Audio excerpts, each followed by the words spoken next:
social media platforms, upon being asked, will be required to disclose the first originator of the mischievous tweet or message, as the case may be. देश में बड़ी तेजी से बढ़ रहे digital media के चलन को लेकर अब सरकारी कंट्रोल की कवायद शुरू हो चुकी है। इसी को लेकर सरकार की ओर से सोशल मीडिया और OTT प्लेटफॉर्म्स के लिए गाइडलाइन जारी की गई है, जिसमें सोशल मीडिया और OTT प्लेटफॉर्म के लिए कुछ नियम कायदे तय किए गए हैं। कहा जा रहा है कि ऐसा करने से अब सोशल मीडिया पर फेक न्यूज और अश्लील सामग्री पर अंकुश लगाने में काफ़ी मदद मिलेगी। सोशल मीडिया और OTT प्लेटफॉर्म के लिए ये दिशा निर्देश केंद्रीय मंत्री रविशंकर प्रसाद और प्रकाश जावड़ेकर ने जारी किए हैं, जो कि आगामी 3 महीने में लागू हो जाएंगे, ताकि इससे जुड़े तंत्र में सुधार किया जा सके। बाकी नियम अधिसूचित किए जाने के दिन से ही लागू हो जाएंगे। दिशा निर्देशों के जरिए Facebook, Twitter, Instagram, Netflix, Amazon prime और समाचार से जुड़ी वेबसाइटों को नियमित किया जाएगा।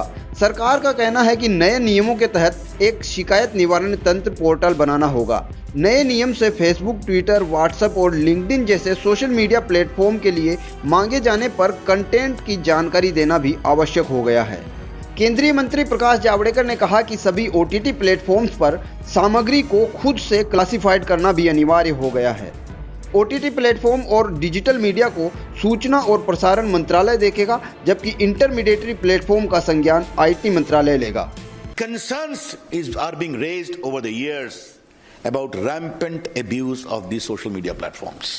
पहला है कि आपको एक ग्रीवांस रिड्रेसल मैकेनिज्म रखना पड़ेगा,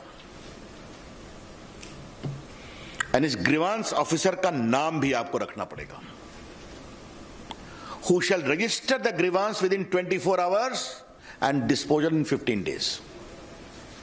That is very clear. Second, if there are complaints against the dignity of users, particularly women, that expose their private parts of individuals or nudity or in sexual act, impersonation, etc., you will be required to remove that within 24 hours after a complaint is made. This particular provision is designed to respect the dignity of the women of India and anyone else. It's very clear. उसके बाद मैंने बता दिया आपको कि 2 प्रकार के social media होंगे। तो जो सिग्निफिकेंट सोशल मीडिया होगा उनको 3 काम करना पड़ेगा।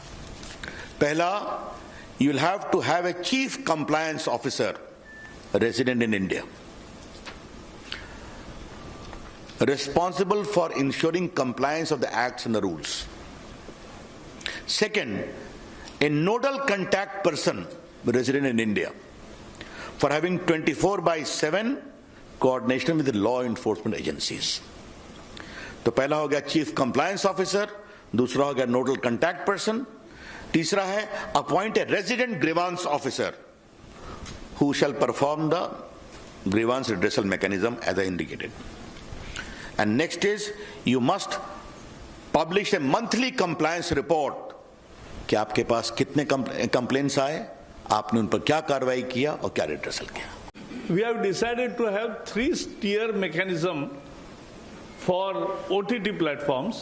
First, for OTT and digital news media, both will have to disclose their details from where they publish, how they publish, how much is this spread, anything. So that disclosure will come. That is first, information. We are not mandating a registration. We are seeking information. Then second is, there has to be grievance redressal system, as Raviji has said. Their grievance redressal system in the same manner, it will work in OTT platforms and digital portals also. आइए अब एक नज़र डालते हैं इन दिशा निर्देशों पर और देखते हैं कि गाइडलाइन में क्या कुछ दिशा निर्देश जारी किए गए हैं।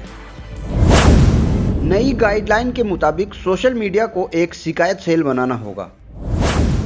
कोई कंटेंट हटाने से पहले यूजर को उसका कारण भी बताना होगा। शिकायत करने पर आपत्तिजनक पोस्ट को 24 घंटे के भीतर हटाना होगा। हर महीने शिकायत और उस पर की जाने वाली कार्रवाई की जानकारी देनी होगी।